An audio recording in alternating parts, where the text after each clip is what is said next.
Well, hello everybody, and welcome to another Teal Tinted Glasses. Right off the top here, I'm a little low energy tonight. I'm a little under the weather, so I do apologize if I'm a little low energy, but I'm going to do my best. I'm going to soldier on. The show must go on like we always do. Tonight's just a two-man panel. It's me and Mr. Hockey Jerk. Mr. Hockey Jerk, how you doing?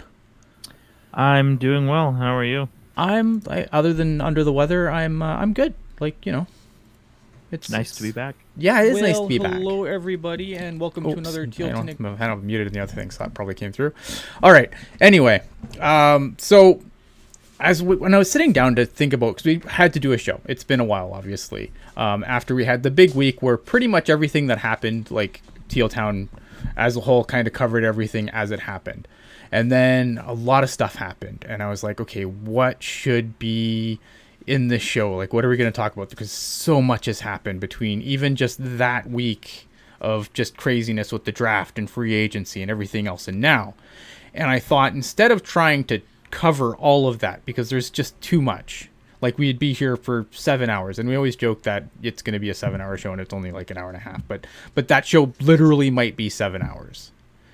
So what I thought we would do instead is to take a look at the Sharks, everything the Sharks did. Now, I know we did a show pretty much after everything happened. One thing after another happened, right? But I thought, why not do a show where we take a look at everything with some time to reflect on it, right? Because obviously some things we've said in the moment, but now we've had time to reflect, and we kind of got a bigger picture, a clearer picture of what this team is going to look like going into training camp, going into the season, everything else. So I thought that should be tonight's show. And also, it's also nice because some of our other shows, we didn't have a ton of Sharks content. So this is going to be 100% Sharks before we wander off into the summer and probably start doing like the Know Your Enemy series and everything else, where we start talking about a lot of other teams. But before you know your enemy, you've got to know yourself. So tonight we are going to kind of give a recap and just some thoughts, reflections on where this team is at, and obviously news has happened that we haven't covered yet, so we're gonna hit that too. So I don't know, does that sound like a plan, Jerk? I love it. All right. Yeah, all right. Obviously there's some chat about Evander Kane and the thing, and we are going to talk about that. I promise we're just not leading the show off with it, because I don't want to cry. So I thought, how about we should start with before the last time we talked, a couple things happened before the draft, and that was the Joachim Blichfeld deal, 1 year, 2-way, $750K, and then the Balcers contract also came out, 2 year, 1-way contract, 155 AAV, obviously 3.1 million total. What did you think about the Blichfeld signing? Because to me, this is a do or die contract for Joachim Blichfeld, because I feel like he's a player that I like a lot, and I want to say that like right off the hop. Joachim Blichfeld is a guy I really like, and I think that he unfortunately when he did come up, he gets suspended, and obviously that kind of hurts his look that he gets in the NHL. But he's a guy that I still like, but he's also a guy who has to do something to stick on this team at some point. Yeah, I agree with that. I mean, and I'm with you as well. I quite like Joachim Blichfeld as a player, but as you've said, this is a situation where somebody needs to, whether it's him or whether it's somebody else, but specifically with him, like, you got to get something going, and he's only played 8 NHL games, scored a goal. You mentioned the suspension as well, but obviously a very good player in the WHL. He's come to the AHL and has been a very good player there as well. So you're starting to sort of get to that territory of like, okay, you don't have much less or a whole lot of runway left to work with here. You have to show that what you've done so far can transfer to the pros, and he's not done that, unfortunately, but I still kind of give him the benefit of the doubt just because he has only played 8 games. And I feel like he was one of those guys where it's like, oh yeah, this is one of our young guys and we're going to give him more ice time and blah, blah, blah, this, that, and the other. But then, we saw a fourth line with Patrick Marleau and Marcus Sorensen and Curtis Gabriel. So kind of hard to do anything. he is a player I'm optimistic about, but I do agree with you. He's got to get it going here pretty soon. I think. I mean, it's league minimum, so I honestly haven't given the contract much thought, just because the way the position the Sharks are in, you have to look at all these deals and say, okay, is this going to hurt them? Right. And this one obviously will not. So no, it's a two-way deal. It's exactly, and he's he obviously he is still exempt from waivers.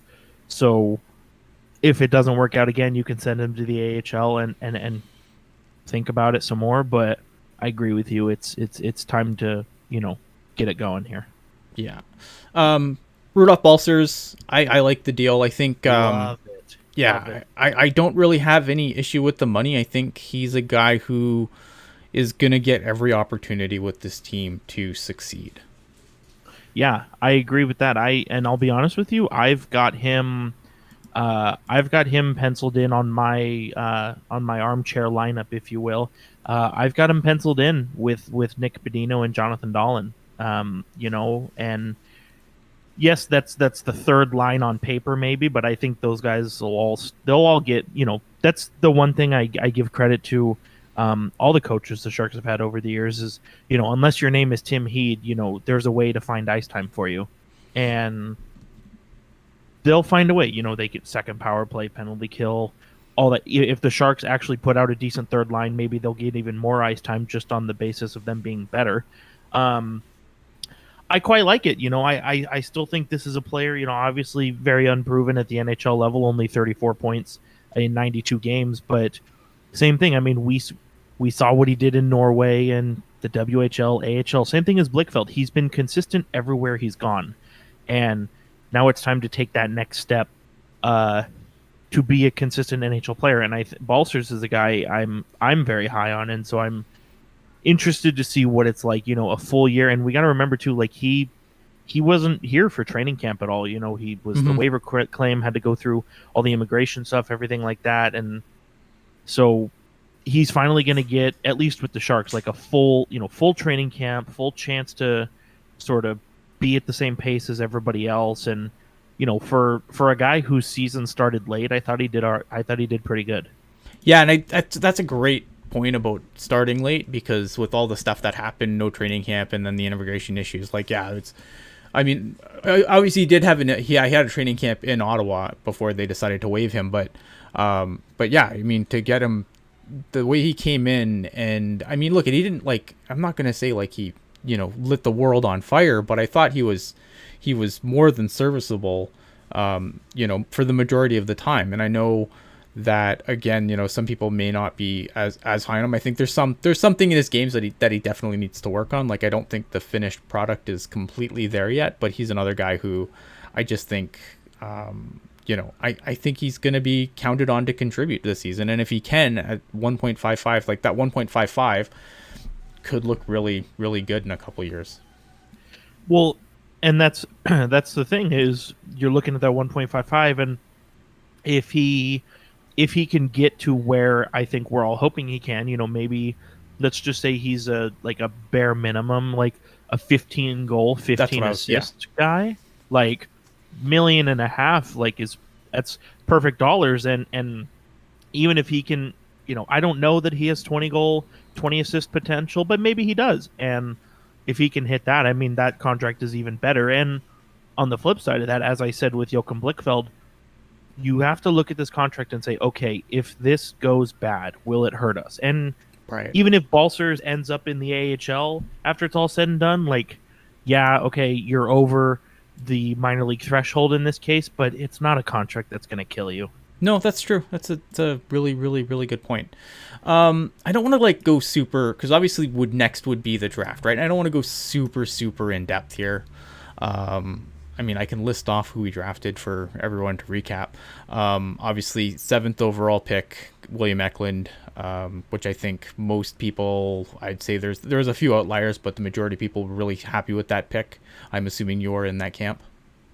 Oh, absolutely. I remember, I can't remember which show it was we've done in this third version of our show, but there was one show we did where, to wrap it up, we all three of us were like, yeah, Eklund's our guy, but he's not going to fall to 7 unless, you say a prayer and do the whole thing. And I mean, hell, it happened somehow.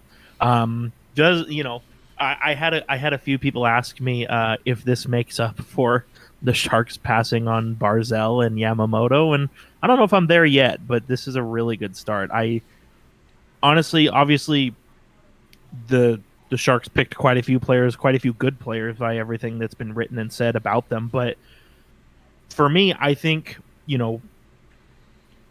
like a talent like Eklund falling to 7th, a lot of people will say it's a slam dunk. It's a, it's an open and shut decision, but how many times have we seen teams botch this, right? So for the Sharks to, it's one thing for Eklund to be there. It's another thing for the Sharks to pick Eklund. And I think the fact that they picked him is a win in itself.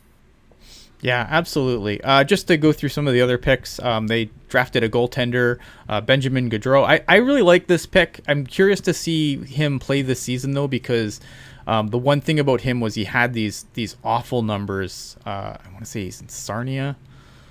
And but then he went to, was it the U18 tournament?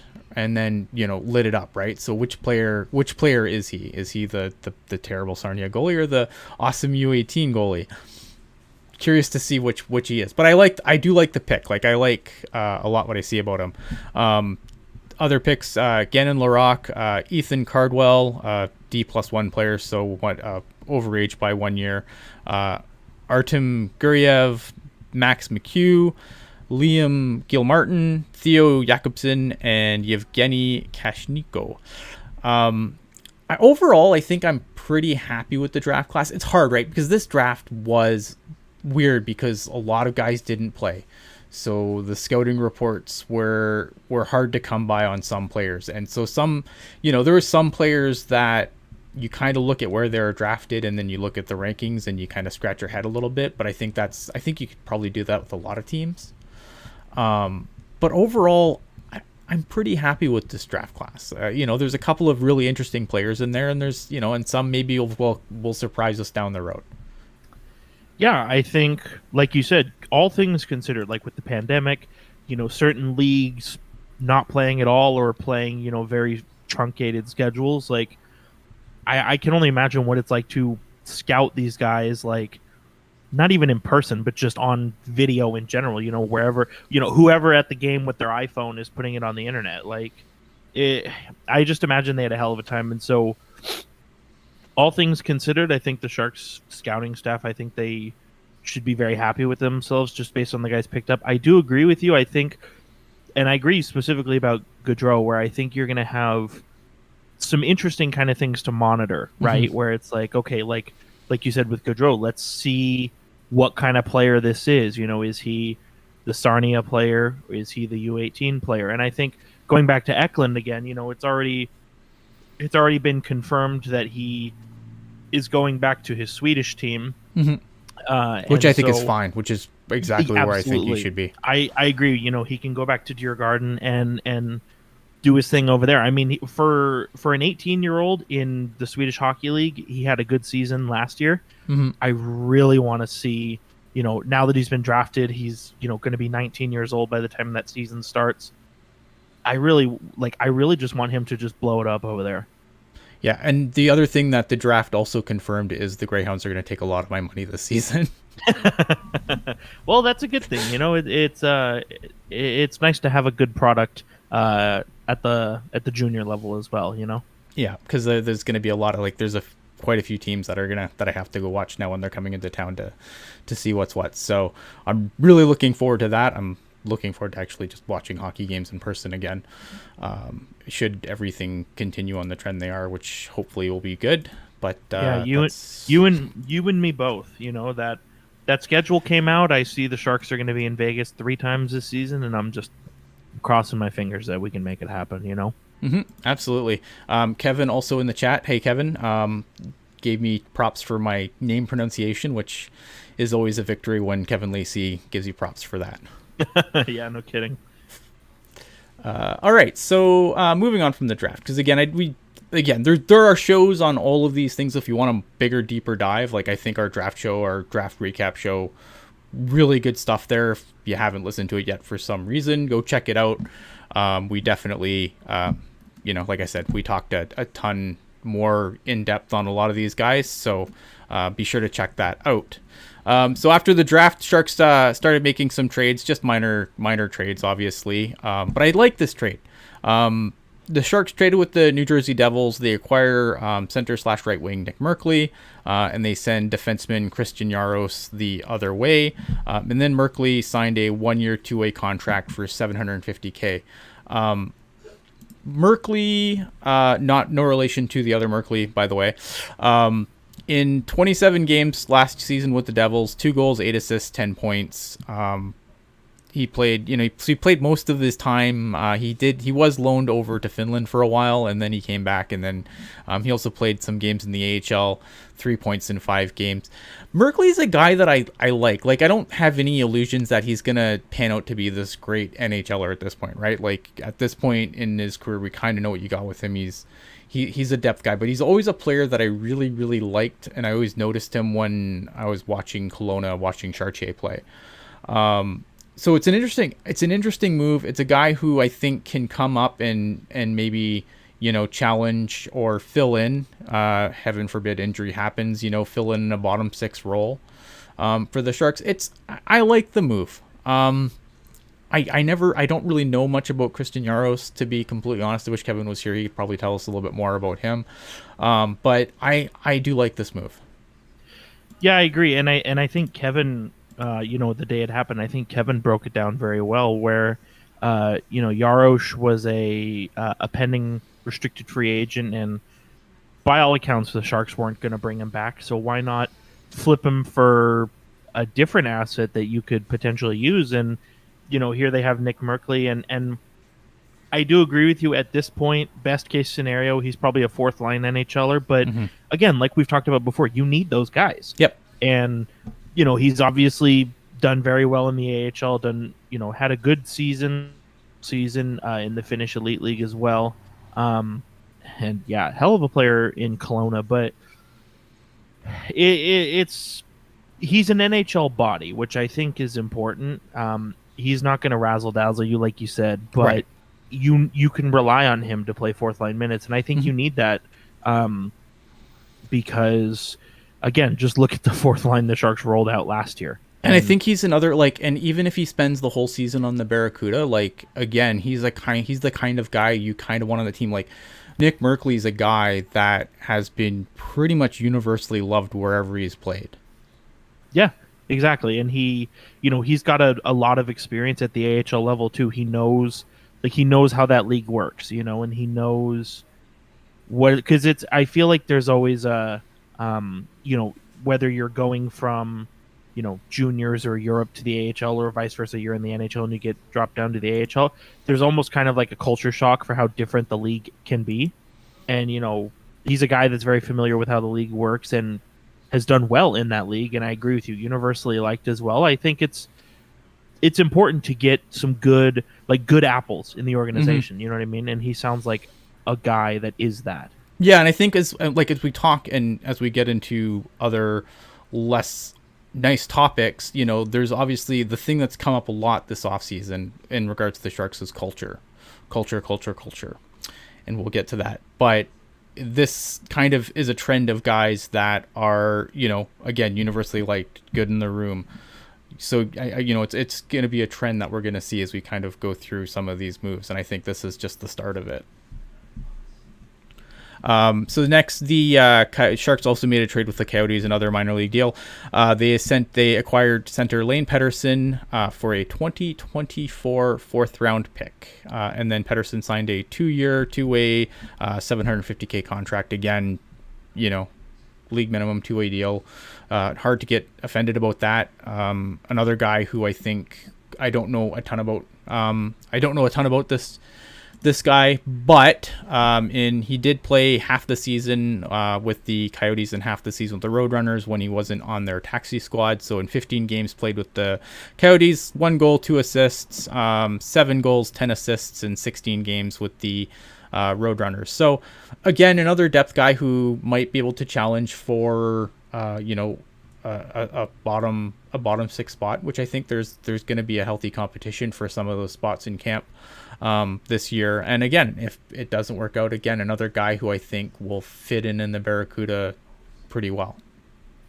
Yeah, I agree with you 100%. I thought when the trade came down, just giving up a 4th round pick for a player I wasn't too familiar with. I did I was a little suspect of it when I saw it come through, I'll be totally honest. But as you do more research, you read about the player. I mean, kind of the same thing as Merkley. Like, very good in the WHL, very good in the AHL. The difference here is, Pederson has yet to show what he can do at the NHL level. He's had a very small sample size, obviously, as you mentioned, only 15 games this year. And, he's not even, based on that, he doesn't even qualify as an NHL rookie because you have to hit 25 games. So he's really doesn't have a lot of work to show at the NHL level. But I think it's a good ad. Like you said, it's another guy who can help the Barracuda, obviously with his skill, but then also with who he is as a person. And, if you are going to hold this open competition in the bottom 6, you might as well give guys who can actually earn the opportunity a chance at it, because as I said before, we've seen with these last 2 years, it's going to be an open competition in the bottom 6, and then nobody really, to borrow a phrase, nobody really grabs that brass ring, Yeah. And Kevin in the chat, who's not on the show tonight, unfortunately, but he is in the chat, and he says that Pederson plays all 3 positions, plays all roles. He's not great at anything, but not particularly bad at anything either. And Vince G saying that clearly the Barracuda are picking up all the players that used to terrorize the CUDA. So there's that. If that was the case, the Sharks need to trade for Andrew Mangiapane, am I right? Yeah, and Michael Bunting. Next on the docket, Martin Jones gets bought out. So, thank God. Yeah, no doubt. Like it was looking really critical when we got to the last full day, and there was a lot of doom and gloom, and then I forget. I think it was Cap Friendly. Came out of nowhere and basically was like, "There's still time. It's okay. There's still time. Don't worry. It's good. It'll be okay." You can pan. I was really worried, because you're right. It got down to the final thing, and and the Sharks said, "Well, they're trying to, they tried to find, a trade or something, and they just couldn't find a deal for him." And I take that at face value. I think it's pretty typical for them. I don't think they wanted to buy him out. I think that at the end of the day, the salary retention plus sweeteners probably was worse than the buyout. Right. And, this was something that was really concerning to me because I thought, okay, when the Adin Hill trade happened, if you go back to that show, the one thing I said was that if this is just Adin Hill to pair with Martin Jones, then this is a disaster. And thankfully it wasn't that. Yeah, I felt the same way when I was out, when I saw the news come through. So I see Adin Hill is acquired, and I'm like, I'm thinking, hell yeah, man, Hill and Cogliano, we're throwing Jones overboard. And then I saw Cogliano was in the deal, and I was like, oh no, they've done it to us again. But you know what? What I think was the right decision prevailed. And we've said this so many times, but as far as buyouts go, this one is pretty tame, all things considered. When you look at some of the other things that happened this summer, yeah, right, and also worth noting this year that Jones. So somebody on Twitter, I feel bad, I don't remember who it was, but somebody on Twitter, they kind of crunched the numbers, and they said, okay, look, Jones and a $800K to $1 million backup is going to cost the same as the Jones buyout plus Riemer plus Hill. And so you're pretty much paying the same price either way, but with Riemer and Hill, you're getting a better goaltending tandem. Right. to me, I feel like if there was anybody who was a bit suspect of buying out Martin Jones, I would hope that information kind of calms that down a little bit and shows that it was the right decision. And I've seen people who say, well, the Sharks are projected to be bad for the next couple of years, so who cares if they have a bad goalie? But as we've talked about, and as Kevin has had things to say about this particular topic, but like, you could say what you want about the Sharks, but the way they're built, they have to try to be a contender. Whether or not you think they are a contender, they have to try to be. Yep. And you don't try to be a good team by having a bad goalie. Right, and that's the thing that that's the part that really stuck with me, right? Like, if you came out and said, "Look, we're bombing this thing, and we're gonna strip it down to the bolts, whatever," then fine, keep Martin Jones. But that wasn't the messaging from the front office, right? And for Doug Wilson, a guy who says a lot of words but doesn't say anything, actually said a lot of words that actually meant something this offseason, which is weird. So I mean, to me, I know Martin Jones was my favorite punching bag, but like it had to be done, right? And I understand the argument of now you've turned a 3-year problem into a 6-year problem, but again, those last 3 years, 1.6 million, I'm not sweating that. And that's also like when everybody's sort of in agreement that the cap is going to start going up again by that point. Right. And even if it doesn't, it's 1.6 million. I'm over it. Like, when you, again, look at some of the other buyouts that happened, like, teams would be begging to be 1.6 million in dead cap.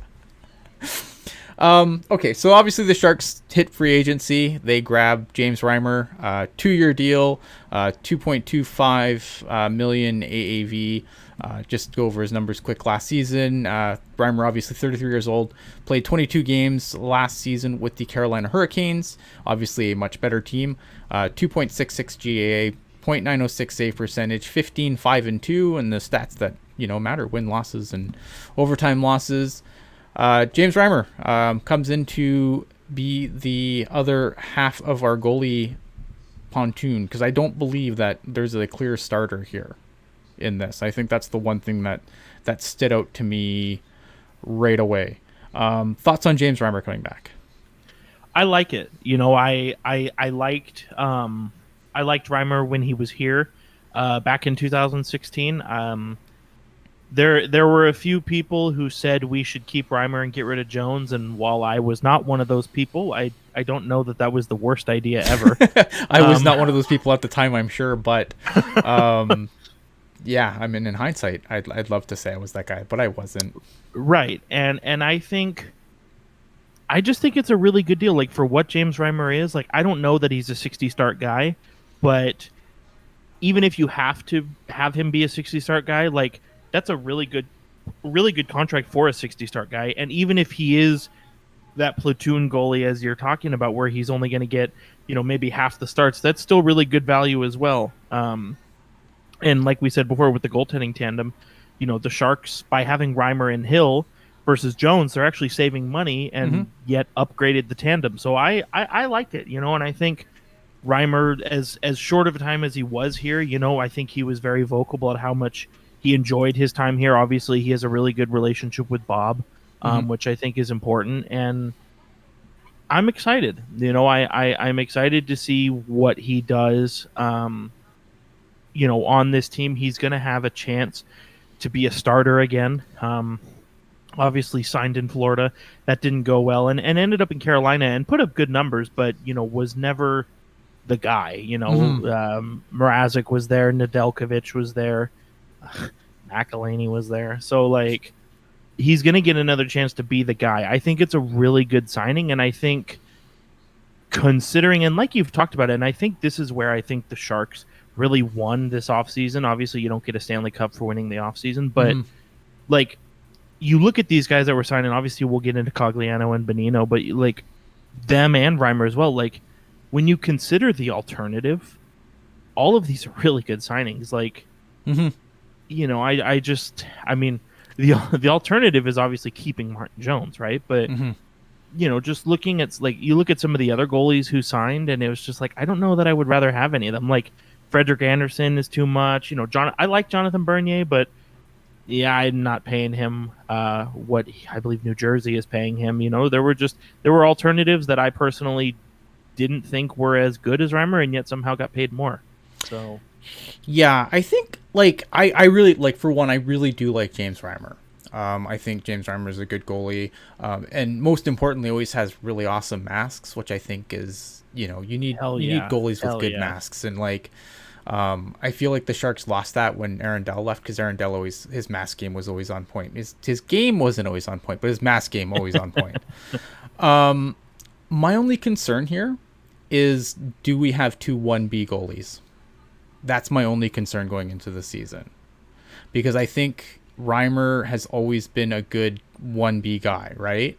And I think Hill's a 1B guy. So my only real concern is we have two 1B goalies now. And if they do a 50-50 split, then maybe that's not the worst. But when does that ever happen in the NHL? Right. I think we're going to see this season where, at least what I think we should see this season is if you win, you still play. Yeah. If you lose, we're going to the other guy. Win and you're in. I like it. Yeah. I mean, that's really what you should do. What it should be done. I mean, with where the Sharks are at, yeah, win and you're in. As long as you keep winning, you're not going to lose the net. Mm-hmm. And so I do share your sentiment. Maybe it is a little concerning that the Sharks do appear to have two 1B goalies, but I'm not convinced that the full book is written on Adin Hill yet. I mean, no. First, look at Adin Hill. There's a lot.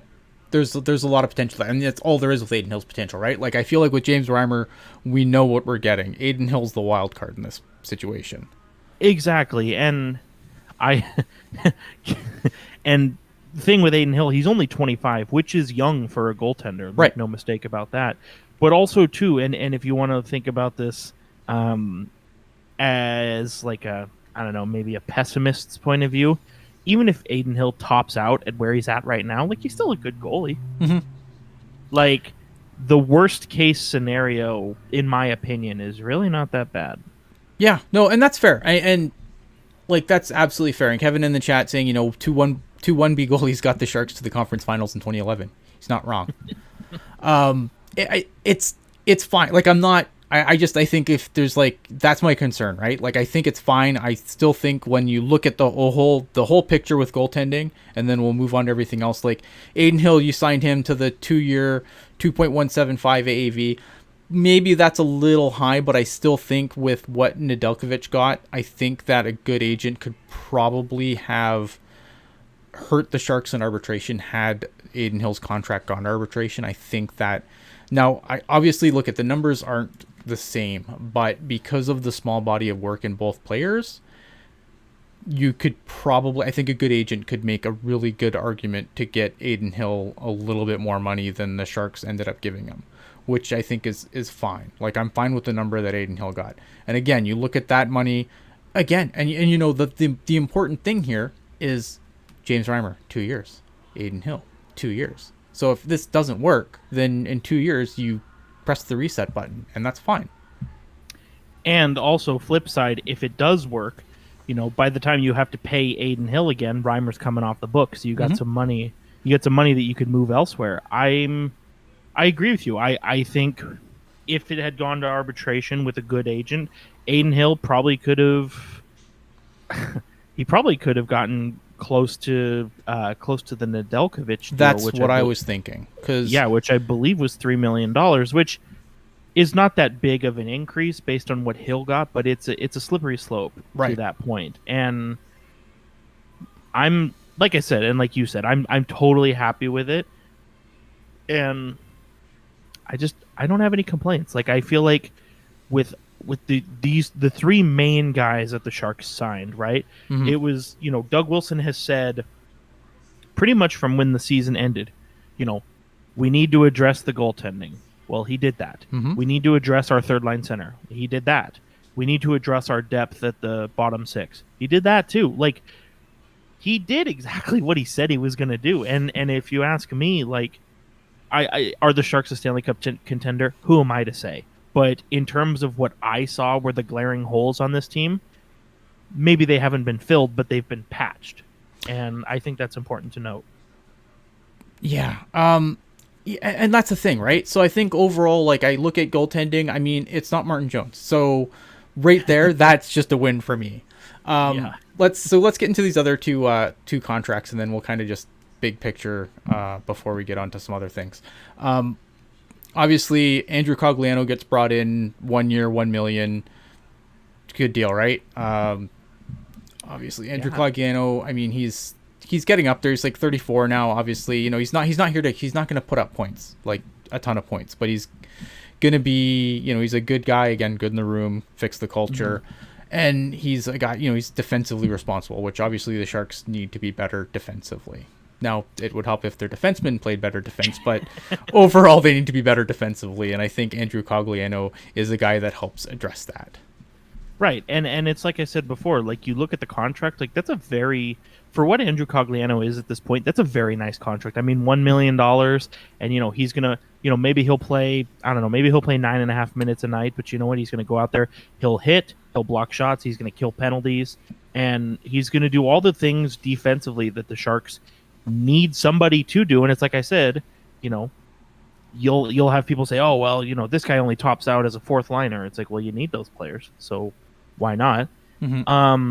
I think what's really important with this, specifically with Cogliano and with Nick Bonino as well, is the Sharks will once again I know we all miss Melker Karlsson, but the Sharks will once again have designated penalty killers. Because you'll notice, especially last year and the year before, okay, so 5v5, it's the Couture line, go out there, Hurdle line, go out there, power play, everybody's out there. And then you get to the penalty kill, and it's like Couture and Meyer, Hurdle and Kane are killing penalties, and it's like, you're running these guys at 5v5 and at power play, like, you need to give them a break somewhere. Yeah. And so now that the Sharks have designated penalty killers once again, I think it's as big as it is to make the penalty kill better, make the defense better, the bottom six better. I think it's also important that they're going to take some of the load off of, frankly, the top offensive talents who for some reason have to kill penalties or have had to kill penalties recently. And so I just think it's a win on both those perspectives. It's kind of like, obviously we like the player and think it's a good fit, but also what he'll do for the other players as well. And as you said, and as we've said pretty much all night, good guy in the room. He's friends with Nick Bonino, so there's not that new kid at school kind of vibe. They'll both have they know. Yeah, and I think especially like when, and Kevin bringing up in the chat too, like, and kind of like what you said, like, and Nick Bonino, obviously 33, last year with the Minnesota Wild, 55 games, 10 goals, 16 assists, 26 penalty minutes. Another guy who's going to come in, I think, solidifies that, the 1-2-3 center. You got Couture, Hurdle, or Hurdle Couture, whichever way you want to go with that. And then you have Nick Bonino. And like what Kevin's saying is like, again, with what you said too, like obviously like Couture by the end of the season was so run down, and I don't think he was healthy. No way, right? But I mean, again, he was a guy who had to play in a bajillion situations well past his threshold for good hockey. And this addresses that. And it's funny because I don't want to, I know this is gonna like turn into a thing where Ian said this, but like this kind of reminds me of like the summer of 2015. Or where they went out and they got guys. They got Joel Ward, they got Paul Martin, but this time around they didn't overpay. Like when you looked at that Paul Martin deal, it was a good deal, but it was 2 years too long. The Joel Ward deal was, I think, 1 year too long. You didn't have that. Now, I'm not saying that in the spring of 2022, the Sharks are going to be playing in the Stanley Cup final. I'm not saying that. But I'm just saying, as far as if you look at how the Sharks have addressed their problems in various off seasons, I think this gives me a lot of summer 2015 vibes, man, where they went out and they had things that they definitely needed to address, and they addressed them. Yeah, I agree, and it seems like everybody has kind of agreed or at least decided on their own, right, that the Sharks are going to be bad this year. Oh, Sharks are going to be 8th in the Pacific, and let's get that top draft pick once again. But it's like, and by no means am I saying are the Sharks making the playoffs. I'm not saying that at all. But like, if you said to me, is there a less than 100% chance the Sharks miss the playoffs? I would say yes. Mm-hmm. I'm not saying they will make the playoffs by any stretch, but they certainly could. And I think to automatically assume that they're going to be a bottom feeder team next year, truthfully, I think is lazy. I think it requires zero thought to say that. Mm-hmm. So again, not saying they're making the playoffs. I'm just saying. But in the Pacific? I mean, I'm not like, again, right, exactly. I am not saying no one come back to this podcast and say Ian said they'd be a playoff team, because that's not what I'm saying. But in the Pacific, they could be. If things fall the right way. I'm not saying they're going to do anything when they get there. They're going to get crushed by Vegas probably, and we'll call it a day, but they could be. Yeah, right. And that's the thing. You're not going to hear from either of us that the Sharks are now a Stanley Cup contender. But, there's certainly a possibility that they can make the playoffs. Yeah. And I see somebody in the chat saying if you're not contending for the Cup, then you should tank. Well, they can't. Well, they first can. of all, tanking is illegal, number one. Number two, the roster's not constructed to allow for that to happen. But also number three, if every team that wasn't a Cup contender tanked, the Stanley Cup playoffs would have like 7 teams. Yeah. Like, say what you want about, Montreal this year, or the Florida Panthers, or the Minnesota Wild. Like, you need 16 teams to have a playoff. Mm-hmm. So, and they all don't have to be good. Yeah, you just have to be good enough.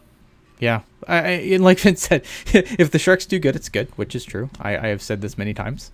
If not, Shane Wright sweepstakes, like, it's a win-win. I agree. Like, the thing that I think from, like, obviously, I agree. Obviously, I want my team to be in a position to win the Stanley Cup. That is what I want as a fan. That's what everyone should want as a fan. But I also want to watch a decent team play. And there was times this season where the Sharks were not a fun team to watch at all. And they were many times an infuriating team to watch. And I like these moves because, again, does this mean that they're gonna, go to the playoffs? Who knows? I'm not saying they're a playoff team, but I look at these players that they brought in, they addressed some holes. This team should at least be fun to watch. And that's, it's gonna be a full season this year. I don't want to watch for now. For now, I don't want to watch 82 games of the worst possible. Like, I couldn't imagine being a Buffalo Sabres fan at this point. Yeah, no kidding. Or what the Red Wings fans have had to go through the last couple of seasons. Like, I don't want that. Right? Like, as much as it would be better for draft picks and blah blah blah blah blah, but I still don't want to watch that. Like, I want to watch when when everything kind of comes together, for sure, but oof, it's tough. Yeah, exactly. Like, I don't know, it's super tough. So and you know what? Real quick, to put a bow on that subject as well, like, and we've mentioned this as well, but a lot of the last summer and last fall, because the NHL schedule was all messed up. There were a lot of folks who were saying, "Oh, this Sharks team is going to be bad," and who cares? We all know they're going to be bad. And then when the Sharks are bad, those same people were upset. Mm-hmm. So you see a lot of people say, "Oh, the Sharks need to rebuild. They need to tank. They need to do this. They need to do that." I personally don't think this fan base can handle a Detroit or Buffalo level of suck. you know what? Here's the thing, though. But it goes back because I think that's important. But at the same time, like there's contracts that the Sharks that are going to be very difficult to move, if they want to move them. Which I'm not 100% sold they even want to move them. I think there's some contracts they definitely want to move, but nothing they did this summer is going to affect. Like if they suck for the next 2 years, big deal. Then all those guys are gone, and you reload with either players that come up through the prospect system that I think there's some players again that I'm really excited about, and then they come in and they take those spots. Or, you're still what have multiple years left on the Vlasic contracts, the Burns contracts, the Carlson contracts, the Couture contracts. Like all those contracts aren't going anywhere. So nothing they did this summer offends me to the point where like you can't have your cake and eat it too, right? Like maybe they're not a better team. Maybe they finish about the same place they finished this year. Nothing they did this summer is going to harm that. Right. And I think what people also don't realize is that if, as you said, those players that you rattled off, like those contracts are not movable contracts. Maybe Couture, if he can like not be injured again this year, like maybe Couture, but as you mentioned, those contracts are pretty locked in, right? And and again, you've seen people say, "Oh, the Sharks need to rebuild," but I don't think what these folks realize is that to do that, you're trading Timo Meier, you're trading Tomas Hertl. You think 27-year-old Tomas Hertl wants to suck for 5 years? No, he wants to play his prime on a good team. Like, and that's the hard part is if like this year is gonna be really interesting to see what they do with Tomas Hertl, because I think that's going to give you a big window as to what the overall plan is. And that's the thing, dude, is like if Tomas Hertl goes to Doug Wilson and says, "I want the Couture contract," nobody can argue with that. No. He had really bad case of COVID last season and was still one of the best players. Mm-hmm. Like he's legitimately a good player. And I'm all for keeping him. He's probably one of my favorite players on the Sharks, but if the goal for these folks is tear it down, rebuild, that's the player you're trading. Mm-hmm. That's the player you're trading. Because that's the player that's going to get you a first-round pick and an A prospect. Mm-hmm. No, I agree, and it would break my heart to see Hertl go. But if it goes, he go. I mean, it's business, right? Like if he goes, like. But I look at some of the players on this team, and Tomas Hertl is not the guy that I'd like to see subtracted from it. That's the other thing. That's the downside to that, right? Is like he's the most logical player to go in a rebuild situation, but he's also not a player like. He's not a player you want to get rid of either. Like, he's 27. Like, he's perfect to be the leader of an up-and-coming team. Mm-hmm. But by that definition of the people who say rebuild, like, obviously the Sharks are not up-and-coming. And I really want to stress that again, because you have people saying, oh, we need to let our young players like Hertl take charge. And it's like, Hertl's 27. Like... he's not the young guy anymore. No, he's not been the young guy for a long time. And I like I said, I hate to even say it. I think he's a player that you, like I said, if the Sharks like next season, there's a 90 to 100% chance they're making the playoffs. Hertl's your guy. Play him everywhere. But if the plan is rebuild or if you suck again. Mm-hmm. You gotta offload him. You can't afford to lose him for nothing. That's it, right? And that's the concern because you never want to be the guy that says, "Oh no, Hertl's not going to go anywhere. Hertl's not going to go anywhere," and then he goes. Like, because that's happened. We've seen that happen to teams before, right? Where they're like, "No, we'll take care of things in the off season," and then they're gone, and you're like, "Oops." Right. And I don't think they can. Like, it sucks. I love Hertl. Like, Hertl is one of my favorite players in the league. Forget this team in the league. Yeah. But man, yeah, like it's that is something that I am not looking forward to discussing ad nauseum as the season progresses. Is what happens to Tomas Hertl.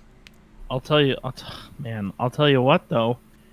Like, say the Sharks, say they're bad again this year and they do commit to that rebuild. Like I said, trading Hurdle would certainly satisfy those who for sure think the Sharks need to accumulate draft picks and prospects. I mean, like I said, first round pick, a prospect, absolutely, like minimum. You know what I mean? Yep. No, and exactly, and you do have to keep, obviously, Isaac in the chat saying, you have to keep you have to, play. You can't just have all rookies, and I get that, but again, like Hurdle, again, this is a player that I absolutely love. Like as a fan, love Tomas Hurdle. As a person who watches this sport and pretends they, understand the business of it, I get it. Like I understand why Hurdle have to go, but again, you can't but he's the guy who's going to get you the best return, and it's not even close. Yeah, exactly. And I agree with you. It would suck, but that's the nature of the beast. It is. Man, he I don't know. There's just the way that it's the way that he I feel like he's such a unique player. You know what I mean? Like it's just he's a one of a kind player, and so I think that's what would make it really difficult to move on from him as well. But like we watched this summer as 9 million became the new 7 million. Oh God. Yeah, no kidding. Well, and also too, think about it from Hurdle's perspective. He's 27 right now, and he's about to be an unrestricted free agent. Why would he want to sign 8 years to be on a bad team for half of it? Wow. Okay, we got to give a shout out to Amy here. Yeah, Amy with the big super chat donation, which obviously we always appreciate. Amy, thank you so much. I think this is the one show that generally doesn't get super chat donations, and I think it's fine. But obviously when people donate, I cannot thank you enough. It helps keep the lights on and do all the other things that we do. So super thank you. We gotta pay. We gotta pay to keep Kevin's bicycle in tip-top shape. That's right. So let's go. So since we're on the topic of contracts, Dom Luszczyszyn on The Athletic came out with his 10 best contracts and 10 worst contracts, and obviously the Sharks were repeat offenders on the worst contract list. And I said this in our group chat earlier today, and I think some of the deals, obviously they just some of the ones that run as top things, they've just had the benefit of aging well, right? they were signed so long ago that they were, that obviously they're a bargain when you look at some of the deals that came out this summer. And I'm sure we'll talk about this as we get into, the other teams in the Pacific, namely the Darnell Nurse contract, for example, right? Ugh. So let me interject really quick, just because I've felt the certain way about that, and I want to see if somebody else agrees with me or not. So Erik Karlsson in his contract, or Darnell Nurse in this contract, which would you rather have? Can I just cut my foot off or something? Because I think I would rather have Erik Karlsson. I know he's more expensive, but in my opinion, he's a more dynamic player. Yeah. Darnell Nurse is... I love Darnell Nurse. Good. Me too. He's physical, very good defensively, but that's it. Not at 9 point whatever. Yeah. Right? Again, 9 million became the new 7 million. And I would even argue that if Darnell Nurse got 7 million, I would argue that was too rich. Yeah. All right. So getting onto this list, Erik Karlsson is the number 2 worst contract in the league. What say you? Yeah, probably. We've gone over it so many times, but you know what? He's making $11.5 million to score like a third line forward and be brutal defensively. Yeah. And I hate myself for saying this, just because of how his first 2 years with the Sharks went in terms of the offense. I'm still optimistic that Karlsson can turn it around, and Kevin is realizing what Darnell Nurse is being paid. I'm still up based on his first 2 seasons in Teal. I'm optimistic that Karlsson can turn things around, and I know a lot. People have said a lot about his groin injury, but he was never really 100% healed, and he probably should have never played in as many games as he had while he wasn't 100% healed. So now that he is, I like to think maybe it's a different story. But at the same time, it's now been 2 years of not living up to the contract. Like, Yeah. Patience for a lot of people is running thin. Quick shout out to Bill Lockhart. Thank you very much for the super chat. No competition for the super chat. Any donation is super appreciated. Kevin Lacey's bike is going to be in awesome shape by the end of it. So thank you, Bill. Thank you, Bill. Here's the thing with Karlsson, right? Because again, now I might be the most pro Karlsson person left in our circle. At this point. I'm not as pro as you, but I'm in the neighborhood. Okay. And but I look at that price tag though, man, it hurts, right? I like Erik Karlsson. I think that he can do some just stupid things on the ice, but unfortunately that happened too few and far between this season. Mm-hmm. And I don't think Erik Karlsson is the root of all the Sharks' problems. Just like Martin Jones wasn't the root of the problem, but he's a problem. I can't gussy it up any more than that, right? Right. As much as I like the player, it's 11-5, man. Yeah, I mean, it's especially too, it would be one thing if 11-5 was pretty commonplace and this was just one instance where it didn't work out. I feel like that would be one thing, but him and Drew Doughty, they're the trailblazers in terms of 8-figure contracts for defensemen, and they've both been very brutal, so both on awful teams too. And I think that right, yeah, that doesn't help anything, right? Right. That's not a defense. I am not trying to defend the 11.5 million or Drew Doughty's 11 million, but both teams are ass. And that definitely doesn't help anything. And are they the problem in either case? No. LA's been in a rebuild for a few years now, and they've accepted and said as much. Again, Erik Karlsson's not the problem on the Sharks, but he's a problem on the Sharks. Yeah, So let me ask you this, specifically with Erik Karlsson. Okay. And I'm not sure where I lie yet, but I'll ask you.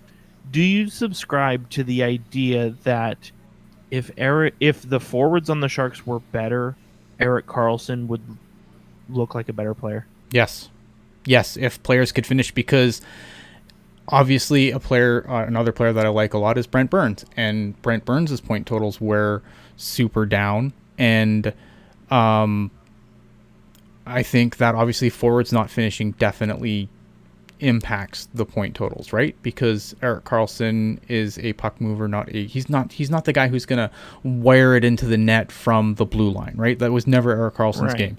He's the puck mover. He makes the play happen. If no one finishes, exactly. And again, really quick, shout out to Isaac. Thank you so much for the donation, $9.99. I love it. I love the symmetry with saying 6 is the magic number. Make your own jokes accordingly. Love seeing the donations, obviously, and like Ian said, I think we'll be the first to tell you that this show is definitely for a niche audience, and so to have this kind of support coming through, it really means a lot to both of us.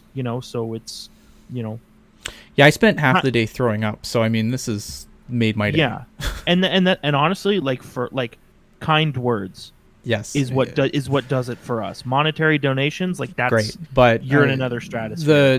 But I mean, the things that have been said in the super chats, super touching, makes doing this, not that I would do this for nothing and smile and do it the whole time, but the kind words, means super world to me. Just the world to me. Right. Okay, so something else, and again, this is not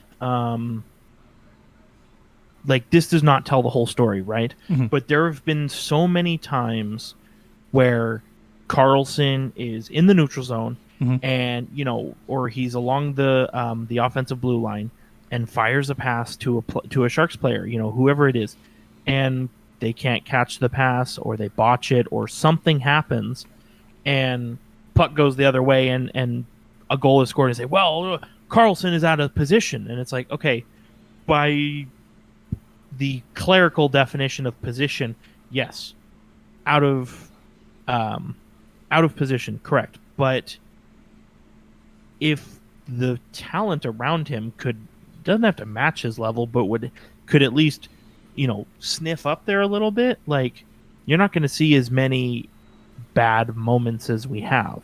Right. Now, and I think something that I do want to say here too, because I think before we get like too far, is that like obviously his offensive, like he still needs to be better defensively. Like Yes. None of this is an excuse for some of the defensive player lack thereof. Like I'm not trying to, before anyone says, oh, but what about the defensive? You're right. Defensively, he has to be better. But I feel like offensively, again, like it's not, again, is he the problem? No. Is he a problem? Yes.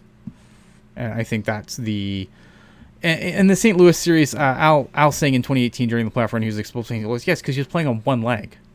And the puck just kept going his side because they wouldn't pull him out for whatever reason. Like, there's things about Erik Karlsson that can be absolutely infuriating, right? Like where he comes in and then plays the All-Star game and then misses a bunch of time. And like, there's things like that, like just, yeah, infuriating stuff. I understand where people come from. Especially because he was injured, played the All-Star game, and then Right. like he was on injured reserve playing Correct. the All-Star game. Right. Like that stuff, frustrating. And again, I don't want to get too far down this Erik Karlsson rabbit hole, but I just think like there are things where I think that would help the team and help him. Forwards finishing, like obviously forwards finishing would help everybody. High tide raises all boats and all that, but at 11.5, it's hard to defend. Yeah, 100%. And that's, there like you said, there's obviously like a lot of bad that comes with Erik Karlsson's game the last 3 years, but it's not all like, bad. Right. You have to, like, there's certain situations where you have to kind of read between the lines a little bit. And like Erik Karlsson is an easy scapegoat. And, I think, if Sharks fans want to say 10 out of 10 mistakes are his fault, I'm not going to tell you 0 out of 10, but I think it's maybe 6 out of 10, 7 out of 10, 5 out of 10, maybe. Yeah. So I had another question. Okay. Related to what Dom Luszczyszyn was talking about, not about Erik Karlsson anymore, because we don't need AJ dominating the chat talking about Erik Karlsson, how bad he is. We love you, AJ. How do you feel about Couture being 7th? Let's get there in a second, because I want to talk about 6 first. Okay, cool. Because number 6 is Marc-Edouard Vlasic, Right. where everything's gone bad. Like, the complete, like, everything's bad. Like, there's not a whole lot. Like, Vlasic's another guy that I really like. Like, there was a time where I thought that Vlasic should have been the guy that got the C. Like, that's how highly I once thought of Marc-Edouard Vlasic. And I'm not saying he's a bad guy, but wow, has his game fallen off a cliff. And it's really like in Erik Karlsson, like you can you say, okay, well, the offense was there, blah, blah, blah, blah, blah, this, maybe. Marc-Edouard Vlasic, you can't really do that because offense was never his game. Like, he was always just the shutdown guy. Yeah. And he was a guy, like, honestly, when I looked at those contracts, that when they were signed, at the time, I was like, Marc-Edouard Vlasic, like, that contract should age the best. I was less worried about Marc-Edouard Vlasic's contract than I was about Brent Burns when he signed his deal. Because Marc-Edouard Vlasic's a guy who obviously he was never a physical guy, right? And I thought that would work to his advantage. He's a stick-first defender, good first pass, but he can make, he can make the defense without, he's not a crushing body, right? He's a guy who's going to play your stick, and he's used to at one point in time. Very calculated, very Correct. smart. And at one point in time, he would get the stick, right? And then his game, like, completely fell off a cliff. And I can't explain it. I can't either, especially because, and how many times have you see the slow decline right? And it's kind of like, okay, we all knew this was coming, right? Mm-hmm. But with Mark-Edward Vlasic, it was like, as you said, he was shut down God for his whole career. And like, dude, I just remember when he was making just over $4 million, but he was like, and we thought, man, he got ripped off. Yeah, yeah, no doubt. And that 18-19 season where the Sharks went to the Western Conference Final, like, he definitely was not himself, but you look at his play and you could make the argument, you know what, maybe something's going on, maybe he's hurt, whatever. Everybody has a bad year. But then, not even bad, just like down year. But then that following year, COVID season 1, he was like, it was just brutal, yeah.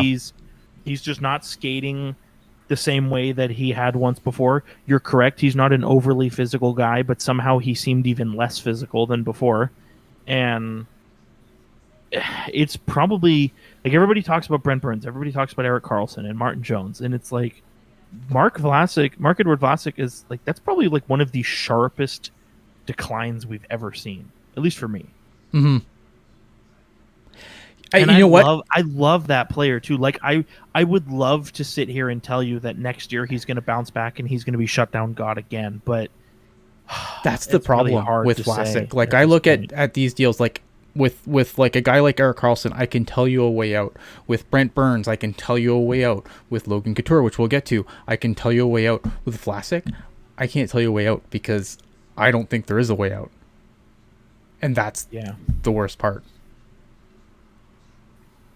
That's the part. Like, because of the way he plays his game, I don't see how he gets back to where he was. Mm-hmm. And that's the contract to me. Like, if you look at all the contracts, and like that's the contract that I circle on the board and say, this is where the problem starts. Yeah, this is the anchor. Right. Like, oh man, 2 of Pickles' dog. Like, that's sad. Like, losing dogs is bad, but like, I mean, that's super sad. I'll tell you this though, and maybe this is, I don't know, maybe I'm just being delusional here, but like everything that's happened, like I still love Vlasic as a player.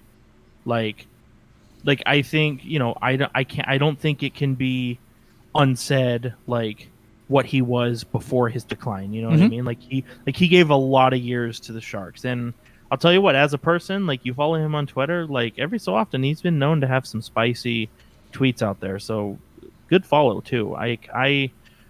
It's looked really bad and it looks like it's going to get worse, but I still have all the time for Mark-Edward Vlasic. Yeah. I mean, to me, if it wasn't like, if you were saying, okay, let's add another, like if you were looking at another contract to buy out, that wasn't Evander Kane, that's the one I would circle. Yeah, it just sucks because the Vlasic contract is it's practically buyout proof. It is, yeah.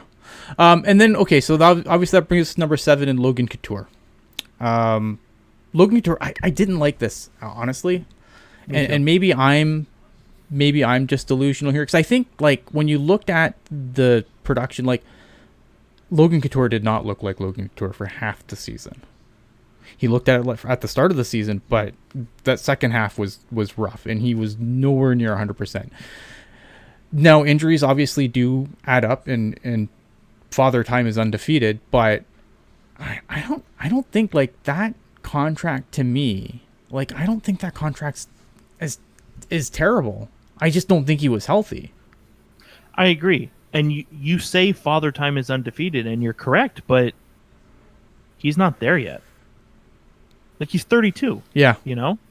And I think it's also, I mean, hell, you look, like, obviously 31 points in 53 games. That's a down year for him. I don't think anybody 100%. Would disagree with that.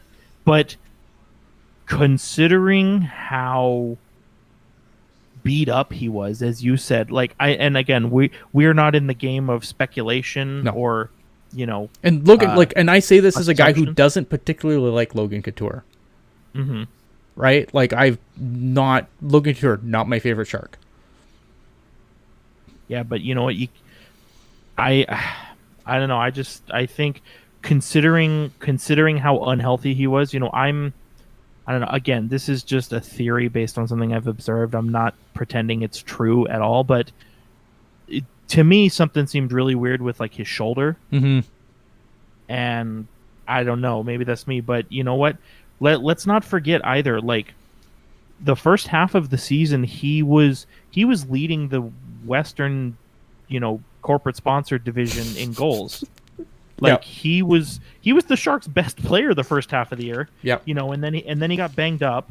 And I feel like the only reason he even came back was because the Sharks somehow had a glimmer of hope of making the playoffs. Like if the Sharks were out of it, like to a Red Wings or Sabres level, like I don't think Couture comes back last season, and you can just see that. I mean, he had 17 goals last year, and 13 of them were in the first half of the year. Like it doesn't take a genius to read those stats, you know what I mean? And so I agree with you. I don't think it's fair to say that Couture is one of the worst contracts in the league. Like he had one down year based on injury. I think it's an unfair criticism, and like I said earlier, I think it's a lazy narrative. Yeah. Like, oh yeah, the Sharks already have 2 guys on the worst contracts list. Why don't we see who else is on there? Yeah. Like I honestly, and I like what Dom puts out. I don't want to make any mistakes there, but like I just think it's lazy. I think a fully healthy Couture is going to come back, and especially hopefully a fully healthy Couture gets Meyer's head back on straight. And whether that duo is with LeBanc or whether with Balcers, I think that line is going to have a good year. Yeah, like I don't know. I think when I look at that deal, like there are contracts on the Sharks that smell very bad. Logan Couture's isn't one of them. And Rizzo also pointing out as well, like despite playing half the season injured, he had a career high this year for average ice time. Yeah, which is ridiculous. Yeah, like that's just borderline unfair. Like usually you would try and find a way to shelter a guy. Yeah. Yeah, I don't know. I think I think I'm counting on Couture to have a bounce back year this year. Like I think there's a few things that when we go into the season and we'll say book it. Logan Couture is gonna have a bounce back year this year. I have no doubt. As long as he can stay healthy, which again, like it's not like Logan Couture has had like super health issues, right? So to me, I think book it. I think he's gonna be fine. Yeah, I think if the NHL plays 82 games next year, fingers crossed, 70 points, I don't think is a ridiculous ask. Yeah, no, I agree. And like we said before, and 32. Like you're correct when you say that Father Time always wins. But Father Time undefeated. But Father Time is not knocking on this door. No. Like it's just I don't know. It's just to me it's unfair and it's lazy to say a player has one of the worst contracts in the league when they've had one bad season and 11 good seasons. Yeah. No, like, I agree. Like I understand there's obviously a model that Dom's using and I respect that. Again, this isn't me going after Dom Luszczyszyn here. Like I like what Dom does. I like Dom. But I just think in this situation, I just feel like there's probably worse. I think there's clearly worse contracts out there than Logan Couture's, in my opinion. 100%, my friend. 100%.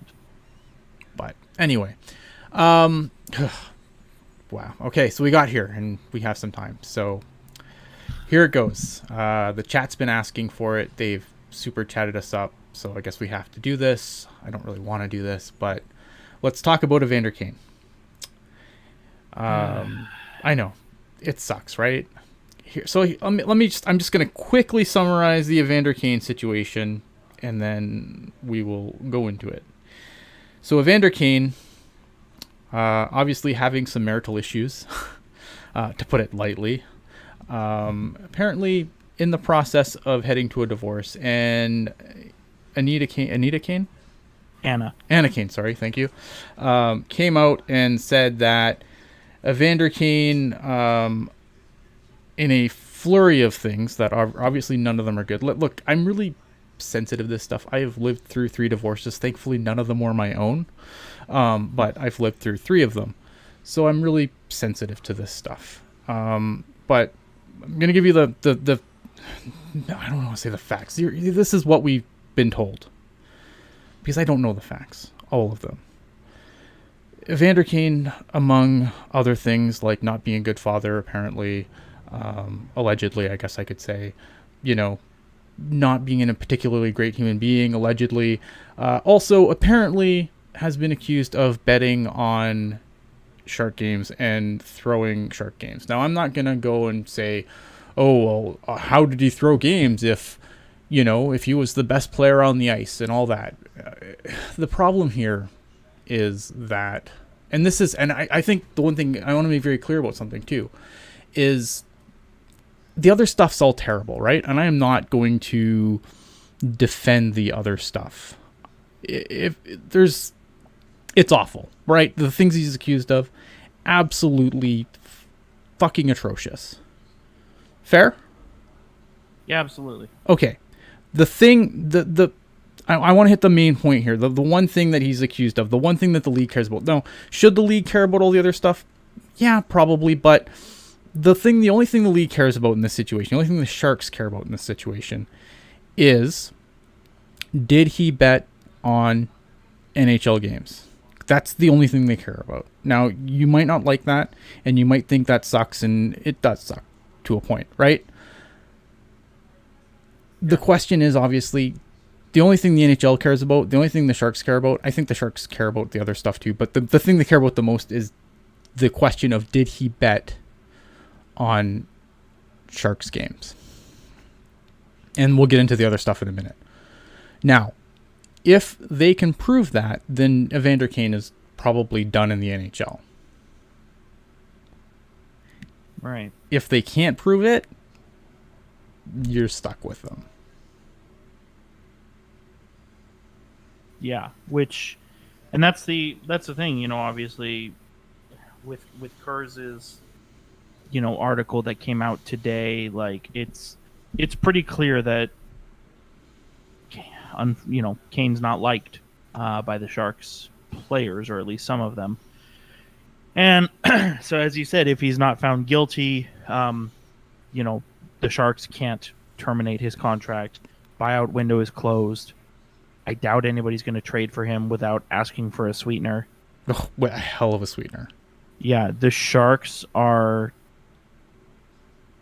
They're going to have to keep this guy who has, by all accounts, and obviously nothing's confirmed, but by all accounts has torpedoed the dressing room. And I agree with Al. Everything is terrible. Obviously... Oh, 100%.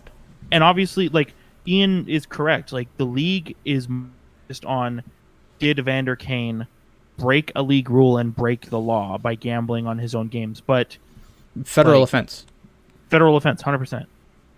But like all the stuff going on, like, is just, and we like to not swear on this podcast, but like, what the fuck? Like, and you know what? I'll be the first to tell you, when the Sharks traded for Evander Kane, I was one of the people who talked about this as a redemption tour. Mm-hmm. Kane is a different person. He's going to come here, around all these veteran leaders, be all business, be serious. And it seemed like that was the case. And you know what? The gambling thing, like, yes, it's a shitty thing to happen, but you know what? It's an addiction. It's an illness. For sure. And that's personal, and he needs to solve it on his own time, and that's fine. But that's not what we're talking about here. What we're talking about is the fact that there's a history of him being shitty to women, mm-hmm. Allegedly or actually. And after going on what appeared to be a redemption tour, it appears as though, he's back at it again. I mean, and again, even if, let's just say for argument's sake, even if what Anna Kane is saying is not true, like, Evander Kane should feel like a shitty fucking dude for calling the mother of his daughter mentally unstable on Twitter. Like, even if she's not telling the truth, like, fuck you for saying that. Mm-hmm. And just the fact that, this stuff comes out about him not being liked by some of the Sharks players. He posts a photo of him wearing the Sharks pants. The stuff comes out about him gallivanting off in Europe while his family is struggling. He posts a photo of him in a nice restaurant with a shushing emoji. Like, it's not up to me to decide whether or not he's innocent or guilty, but that level of taunting makes you look guilty and makes you look like you don't care. Who knows? Yeah, and here's the thing, right? Because I really struggled before we came. I knew, I knew we were going to have to talk about this. I think in the notes, the notes that I have for our show, that I do with thing, it reads Evander Kane, fuck that guy. Because honestly, that's how I feel right now. This is a guy who obviously came in and, again, came in with a ton of bad reputation, right? And sometimes you look and you say, okay, how much of this is Evander Kane is a douche, or how much of this is things like the color of his skin, right? And so I'm a guy who gave Evander Kane the benefit of the doubt probably for too long, right? And I don't care how many goals he scores at this point. I don't care if he's the best player on the team.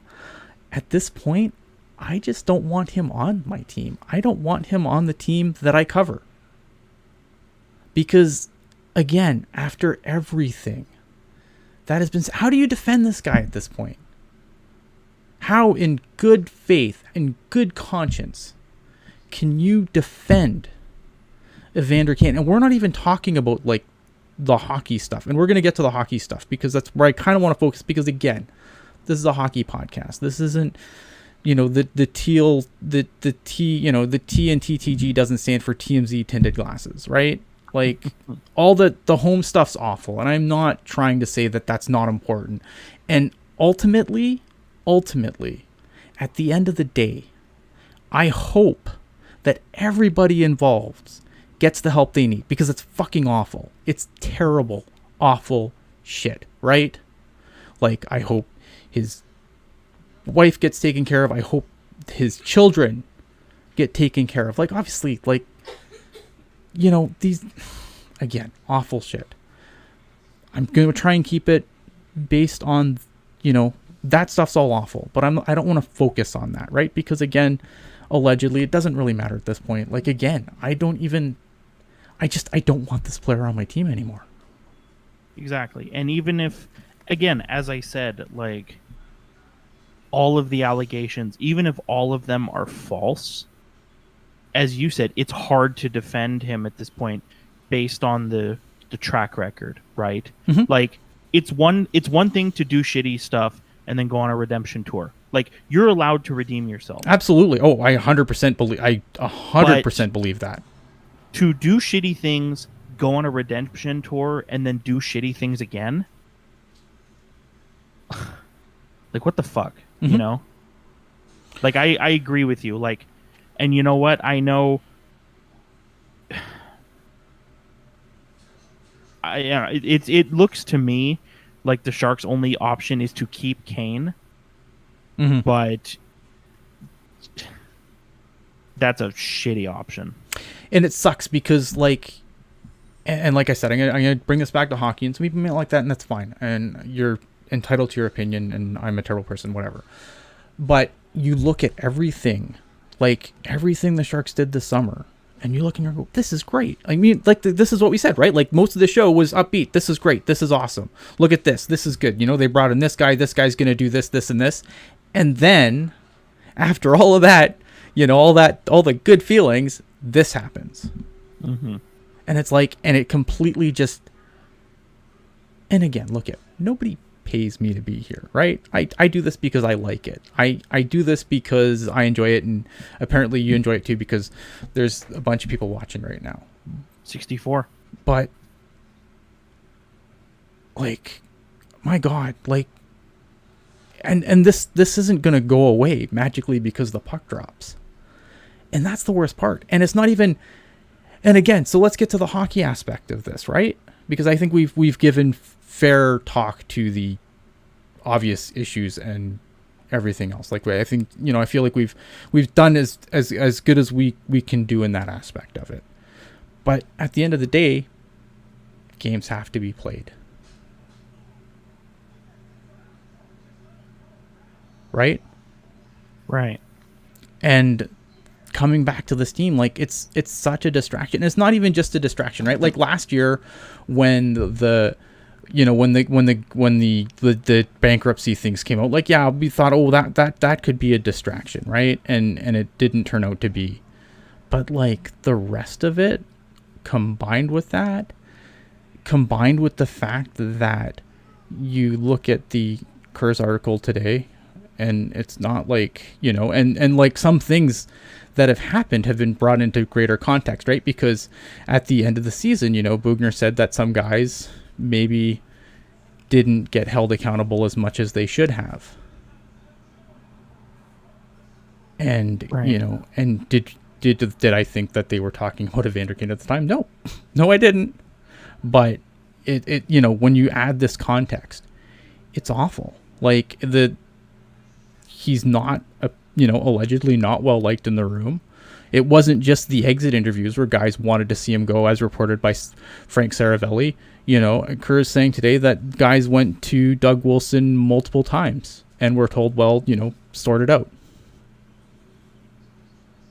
Well, and also the things that stand out for me is, and again, this is all based on Kerr's article, so we can only guess as to who said it or if it was even said, because obviously, stories can get muddied up as they're told through multiple people.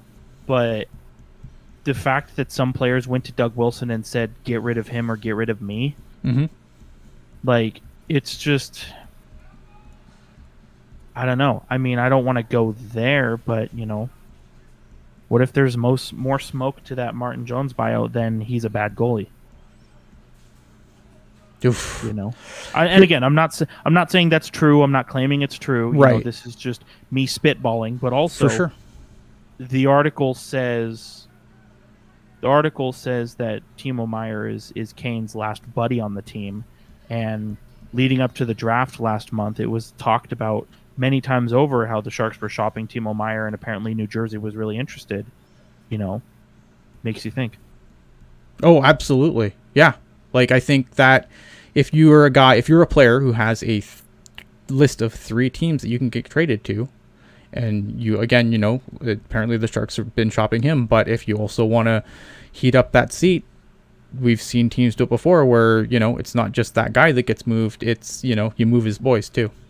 And I'm not saying the Sharks should trade Timo Meier because he's friends with Evander Kane.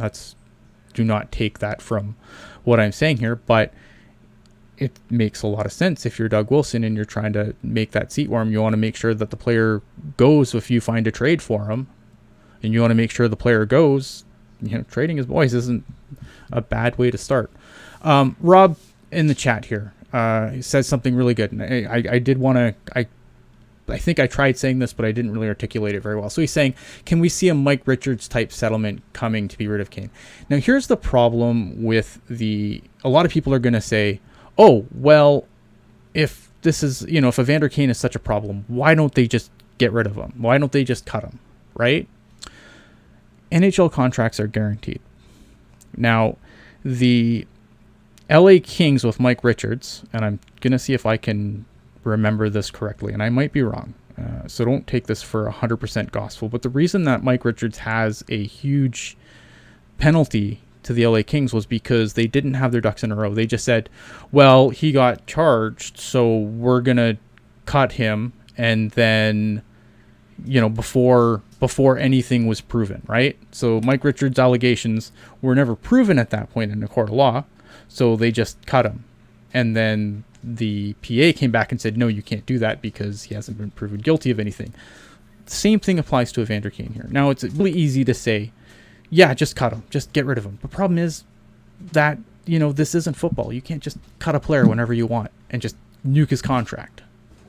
And that's the thing is, and you articulated it very well, there's to my knowledge, there are only two situations where a player's contract can be terminated. Number one, if it's mutual on the team and the player side. And I'll ask you this: do you think Evander Kane is going to say, you know what, keep the $28 million? I don't think so. A guy in bankruptcy is going to walk away from that. Yeah, from that money. No, not a chance. And the other way is, as you said, if you're convicted of a crime and there's evidence and a decision and there's cause. Mm-hmm. The LA Kings at that time, they were looking to get out of Mike Richards' contract. Absolutely. And they used, I think he was arrested for trying to smuggle cocaine into Canada or something. I can't remember exactly. But smuggling illicit drugs. Smuggling illicit drugs into Canada, I believe. And the LA Kings said, you know what? He's been charged with a crime. That's our window. Boom, terminate. And the NHL said, well, you can't terminate him without cause. And so that's why the NHL allowed the termination to go through, but there came with it a penalty, as you pointed out, Ian. And thing is, Mike Richards' contract was terminated in September of 2015. The Kings still have a salary cap implication from Mike Richards until 2032. Mm-hmm. That's a 17-year cap penalty. Now you look at it and you say, but it's less than $1 million. And you're correct, it's less than $1 million. But if you're a cap team, every penny counts. Yep. As I said, 1.6 isn't a big deal. That's what I'm saying. I mean, right. Like, what if I told you that the Sharks had a $900,000 cap penalty until 2038? Would you still feel that way?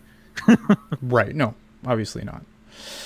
I mean, I don't know, and that's the problem, right? Like, you look at all the other stuff. Like, again, there's nothing good here. Like, I wish that there's a rainbow at the end of this crap, but there really isn't. Like, there's no. It sucks. The whole thing just sucks, and I don't know how many ways I can say it, right? I don't know. Like, the Sharks are unfortunately legally binding. The Sharks are stuck with Evander Kane, regardless of how you feel about Evander Kane, or unless if they come back and they said that if they can prove that he was gambling on, even if it's NHL games. Right. If he was gambling on any NHL games, it doesn't even have to be his own. Like, then Gary Bettman has the ability to terminate that contract and toss him out of the league. And even if, it's also worth saying, if there are legal, if there is a legal decision that makes him guilty, then yes, obviously then he could be terminated with no cap implications. Correct. And like you said, Gary Bettman does have the authority to terminate that deal or void it should he be found guilty. But I believe even if Gary Bettman doesn't decide that on his own, I believe the Sharks could also say, you know what, you committed a crime, we're terminating it. Yeah, I again, the CBA is a huge legal document, so I don't want to say that I have the ins and outs of it completely, but obviously, like, if he broke that, because obviously, like, that, and here's the thing, like, I think that something that's also that needs to be brought up here, like, the NHL is counting on partnering up with various gambling sites and whatnot to increase revenue to get out of this flat cap hell that they're in, right? The problem is when you have things like this with, like, the Evander Kane allegations, because again, at this point, they're allegations. And it's not even the gambling doesn't even bother me. It's being the shitty human being that bothers me. Mm-hmm. Right? Like, that's the part that I'm fucking over. And it's also, you mentioned gambling. It's also worth noting, like, there's a reason why the NHL has been late.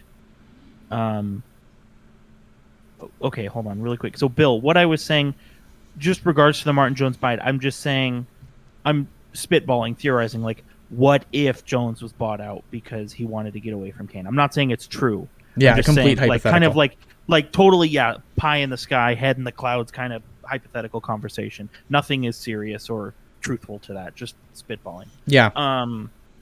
But the reason why the NHL has been very late to the gambling game is because Gary Bettman is,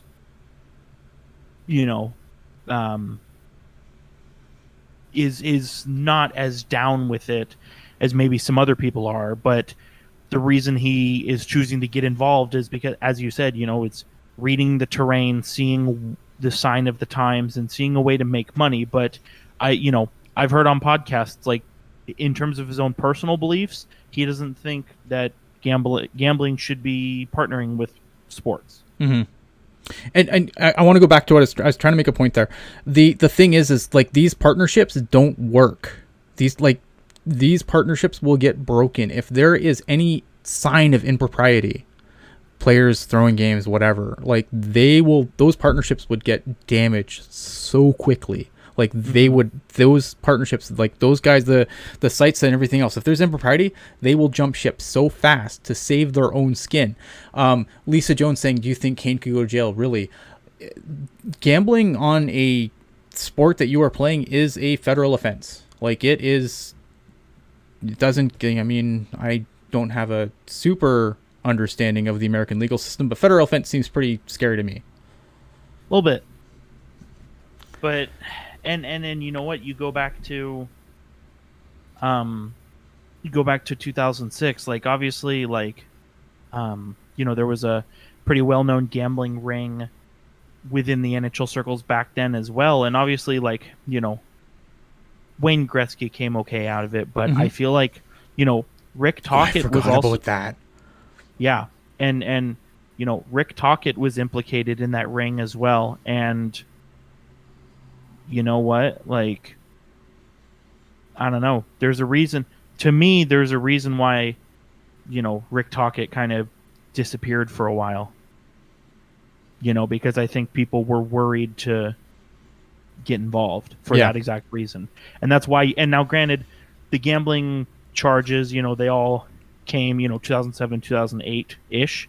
But, like, there's a reason. You look at Rick Tocchet's coaching career, there's a reason why he was fired from Tampa in 2010 and didn't become a head coach again until 2017.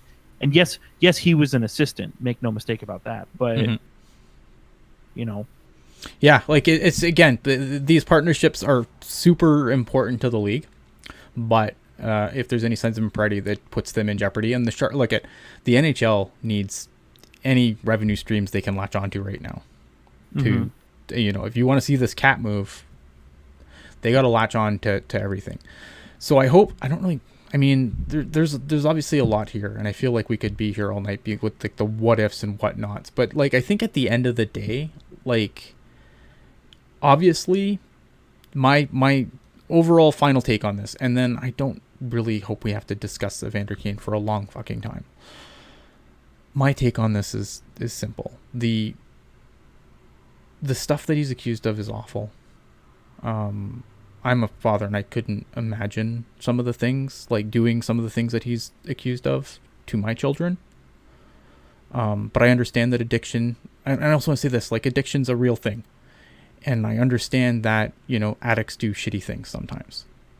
I understand that from firsthand experience as well.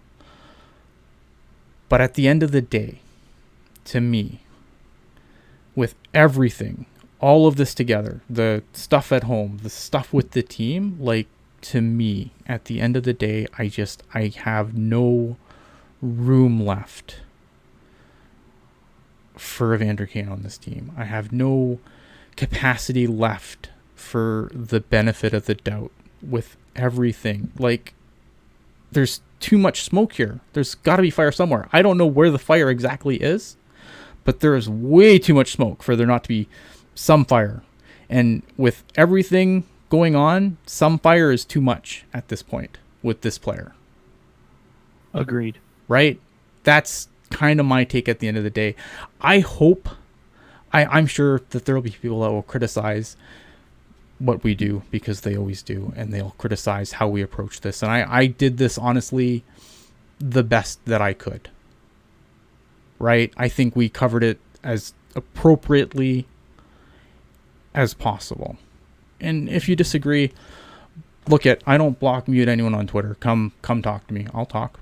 It's cool. I love having conversations. If you think that there is a better way I could have approached this topic, I'm all ears. But I feel like we did the best we could with what was there, with what we know, with everything that's going on. I feel like we covered it pretty much the best we could, and I hope that we did it to a level that made everyone listening happy. If not, again, come talk to me. Mm-hmm. And these situations are hard, right? And you want to absolutely, like, I feel like it's like there's such a commitment to trying to say things the right way that, you know, sometimes people may over correct and say something that, you know, doesn't come off the right way. And like Ian said, you know, I feel like we explained this and vocalized it like the best we could. And like, if you disagree, like, send either of us a DM. Like, we're totally happy to talk it out. You know? Absolutely. So I mean, that's the thing, right? So I think when you look at the Shark summer, it was all good, and then this happened, and then it kind of hurt it.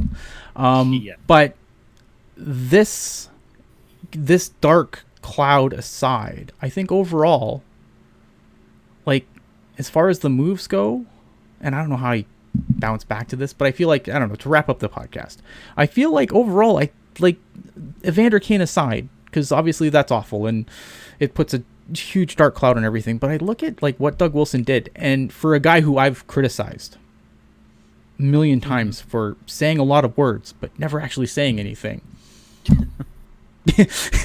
you know, he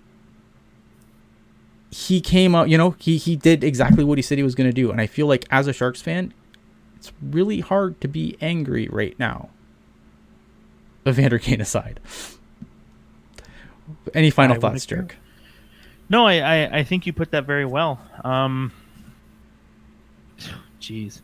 Yeah, I feel like a lot of really good things happened, and then this one dark, just shitty thing happened, you know? And it's... I agree with you. And you know what? Fully on the record, I'm officially, you know, I'm pulling the cord. I'm getting off the Redemption Tour bus, or I'm already off of it. So, you know, it's, you know, I've taken my bus ticket. I threw it away. It is, I don't know. Final thoughts. Steve wants to know if Eklund has a chance to make the team year one. I mean, technically anybody has a chance to, but he's already committed to go back to Djurgården in the Swedish Hockey League. So that he obviously won't be in San Jose at least this season, which I think is okay. I mean, they don't really have a spot unless they want to like shoehorn him into the lineup.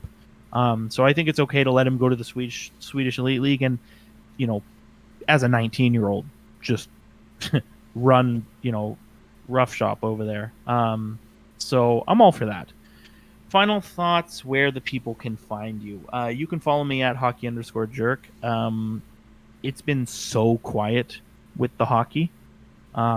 So there's not a lot of activity going on Twitter, but when there is activity, you can bet that we will be there to talk about it.